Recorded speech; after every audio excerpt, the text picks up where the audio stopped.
حضرت غوث پاک رحمت اللہ علیہ نے عیسائی کے کہنے پر مردے کو زندہ کیوں کیا تھا، یہ دوستوں کا کافی سوال آیا ہے۔ منقول ہے کہ ایک روز شہنشاہ بغداد حضور غوث پاک رحمت اللہ علیہ کسی محلے سے گزر رہے تھے۔ آپ نے دیکھا ایک مسلمان اور غیر مسلم آپس میں جھگڑ رہے ہیں۔ غوث پاک رحمت اللہ علیہ ان کا جھگڑنا ختم کروانے کے لیے ان کے قریب تشریف لے گئے اور پوچھا، کیوں جھگڑ رہے ہو؟ مسلمان نے عرض کیا، عالی جا، یہ غیر مسلم کہتا ہے کہ ہمارے نبی حضرت عیسیٰ علیہ السلام تمہارے نبی حضرت محمد صلی اللہ علیہ وسلم سے افضل ہیں، اور میں کہتا ہوں کہ ہمارے نبی حضرت محمد صلی اللہ علیہ وسلم افضل ہیں۔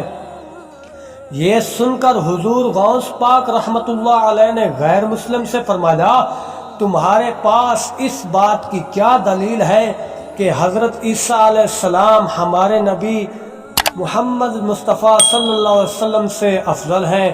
عیسائی بولا، ہمارے نبی عیسیٰ علیہ السلام مردوں کو زندہ کر دیا کرتے تھے۔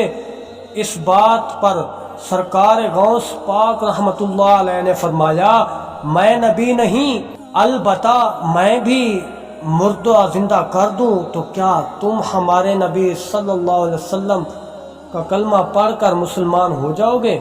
عیسائی بولا، ہاں میں مسلمان ہو جاؤں گا۔